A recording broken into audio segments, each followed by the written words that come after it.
If you want your ex back, then you might be tempted just to go to them, tell them your feelings, and hope that they jump right into your arms. But the truth is, as you probably know, this almost never works. Usually it just scares your ex away before you have a chance to reconnect with them. So instead, you need to rebuild their attraction for you slowly. You need to create, excitement, anticipation, and tension. And of course, one of the best ways to do this is through flirting. I'm Brad Browning, author of The X Factor, a comprehensive program designed to get you a second chance with your ex. I'm here on YouTube sharing what I've learned in my 15 years as a breakup coach. And of course, flirting effectively is a huge part of that. So let's get started with my first flirting tip. Number 1, create tension. Now, this is one of the primary reasons why we flirt, even if we don't know it. Of course, you think I'm talking about sexual tension here, and yes, you definitely do want your ex to feel the heat. But sex isn't really your end goal here. I'll explain more in a second. But what I'm really talking about is another type of tension. Namely, you want your ex to wonder whether you're actually interested or if you're just kidding around.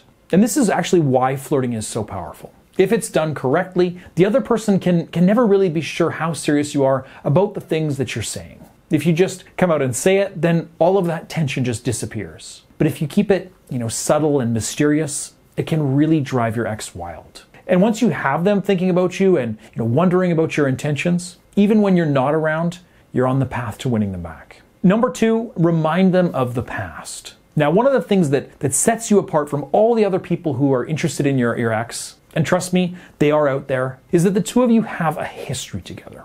Sure, maybe things haven't been so great recently, but I'm sure that you have some amazing memories together that you can draw on when you are flirting with your ex. So for instance, you can bring up a trip that you went on together or an amazing restaurant where you shared a meal. And then if things are progressing, you can talk about, a special night you spent together, maybe your first time or a special anniversary. Now, obviously, I don't know your particular relationship, and that's the point. Only you have access to these memories, so only you can attract your ex in this particular way. Tip number 3, start slow. Because really, flirting is about subtlety. Remember, you're trying to build something real with this person, not take them home from a bar at 2 a.m. So with that in mind, you have to take it extremely slowly here if you want your flirting to have really any effect. So when you first reach out, don't feel the need to flirt at all.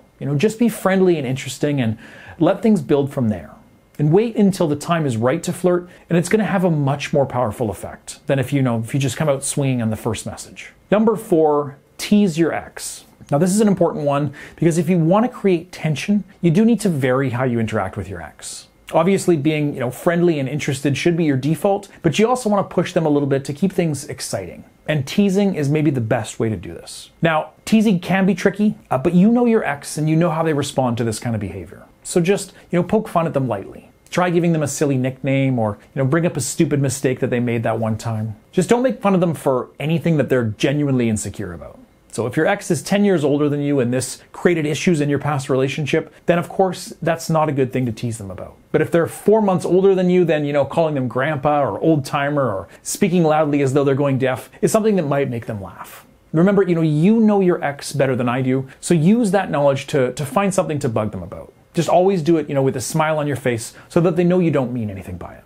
Now, tip number 5 is be competitive. Now this one does kind of fall under the heading of teasing, but it's more specific. So a great way to tease and flirt with your ex is to find little things to compete over and pretend to take it really seriously. So maybe something like, I'm going to destroy you at ping pong. That can really bring out their competitive side. And then from there you can say, something like, what do I get when I beat you? And then when they ask what you want, just smile and change the subject. Of course, there's a million different ways to take this one, but any little game can become an opportunity to flirt with your ex. And number 6 is be mysterious. So remember that flirting is about creating tension and intrigue. That means you can't let your intentions be too obvious. You need your ex to wonder if you're even interested at all. And it's not always clear how to make this happen. I mean, your ex knows you pretty well, so it's not like you can keep your past, your interests, or your family a secret from them, right? But think about what they don't know. They don't know how your life has changed since the breakup. They don't know how you feel about them. They don't know why you're reaching out to them. So use this information to your advantage. Basically, just don't be a completely open book. So maybe if they ask you if you've been dating, dodge the question a little bit.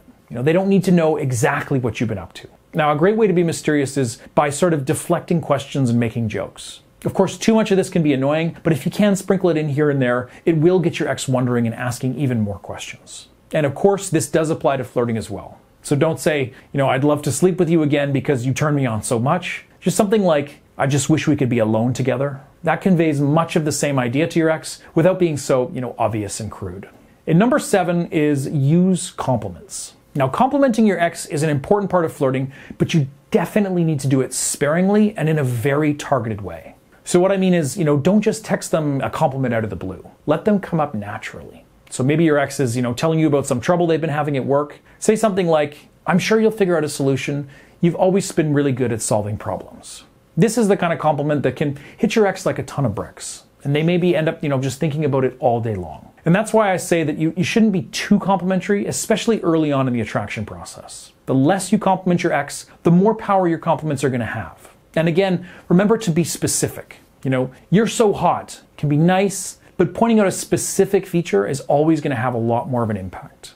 And if you combine a compliment with a little tease, then you can really help to build that tension between the two of you. So for example, "You're pretty cute for somebody from San Francisco. I know it's stupid, but I promise when you do it in the right context, it works." All right, let's move on to number 8, understand your ex. Now, the advice in this video is intended for anybody trying to get their ex back, but that means it's pretty general. So don't just take, what I say word for word and try using it on your ex without personalizing it. You really need to let your knowledge of your ex inform your flirting in general. So, are they competitive? Then dial up the trash talk when you play pool. Are they really sensitive? Well, then maybe teasing them is off the table.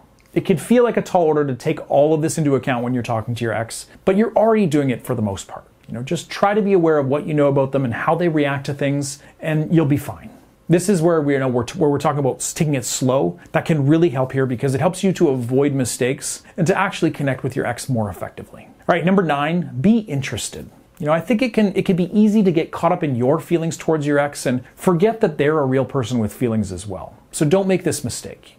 Give your ex your full attention whenever you speak to them or spend time with them. This kind of focus will not only endear you to them, but it'll also allow you more opportunities to flirt. Canned pickup lines rarely work when it comes to flirting because they aren't tied to the situation or the person you're speaking to, so they feel, impersonal and cheesy. So leading with interest is a much better approach because it shows your ex that you care and that you're genuinely engaged in listening to what they're saying. Remember, you're looking to reconnect with this person in the moment, so actually give them your focus. All right, now let's move on to one that's a little different. Number 10, pull back. Now, we've talked about how you shouldn't overdo flirting with your ex or it's going to lose its impact. And this is why, pulling away from your ex here and there can have a really powerful effect on them. Remember, we're creating anticipation, so you need to give them some space to breathe and to wonder about your feelings. If you're really friendly toward them one day and then the next, you don't answer their message for 6 hours, that's obviously really going to pique their interest. But of course, this is a balancing act. You don't want your ex to think that you're playing games or that you actually aren't interested, but you also don't want to overwhelm them and appear needy. Because really, being or appearing busy is the key here. If they think that you're out there living your life, then they're not going to be upset that you're not responding right away. They're also going to wonder what it is that's been keeping you so busy. Is it friends, new hobbies, somebody new that you're dating? Of course, those are all good things for your ex to be wondering about. And the same goes for how you interact with them. Don't always flirt back. It's okay to be a bit cold and distant at times. Really, that's only natural. And if you're too red hot all the time, there's going to be no mystery about your intentions, so they're not going to feel that same heat when you do reach out to them. And number 11, be silly. Honestly, just being goofy or silly can really elevate your flirting with your ex. Now, I've never been a really silly person myself, so don't take my advice on this one, but I know that it works really well for a lot of my clients.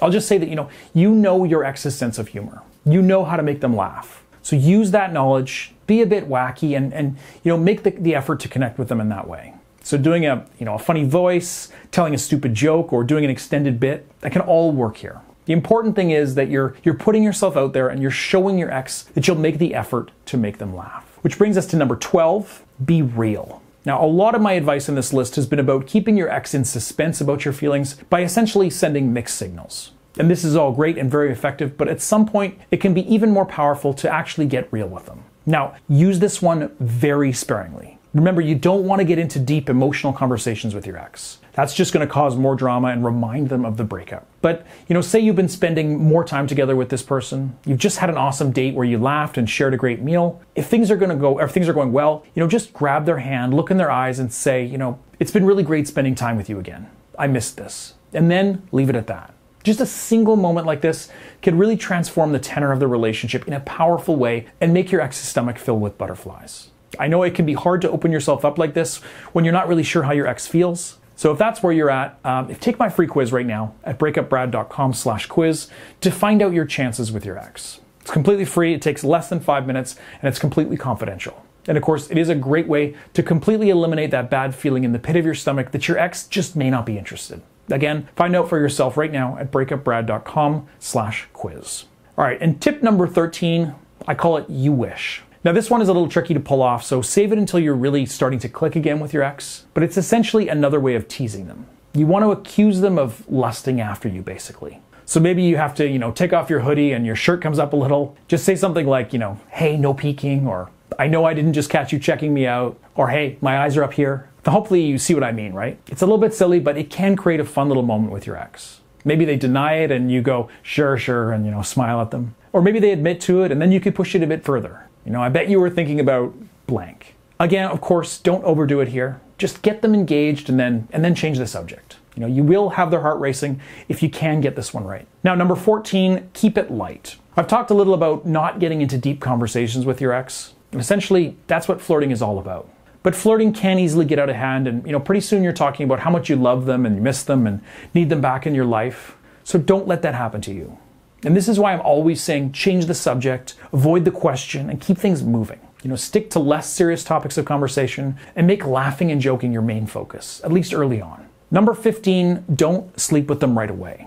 Now, if your ex responds well to your flirting, you're both going to be thinking about sex, but you don't want to act on these thoughts too soon. Remember that you're trying to create anticipation and tension. So if you jump into bed, as much fun as you might have, all the tension will be gone as soon as you're done. That doesn't mean you shouldn't sleep with your ex eventually, but hold it off until the moment is right and use it to get closer to them. Basically, you want to know that things are moving in the right direction and that this is about more than just sex. It's about reconnecting in a real way. I know it sounds corny, but it is important. And finally, number 16, don't overdo it. Now, I've said this over and over again, but it does bear repeating here. A little flirting goes a long way. Your goal isn't to flirt as hard and fast as possible with your ex. It's to create excitement. And anything that becomes repetitive is going to no longer be exciting. So if you think you might be flirting too much, then you definitely are.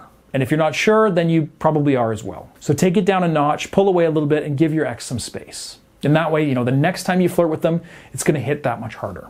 All right, guys, that does it for today's video. Maybe you've got a special way to flirt with your ex and you want to share it with everybody. Leave it in the comments below or leave your questions there as well, and I will do my best to get back to you. And remember, flirting is supposed to be fun, so don't overthink it. Thanks for watching, thanks for liking, thanks for subscribing, and I will see you guys in my next video. Bye for now.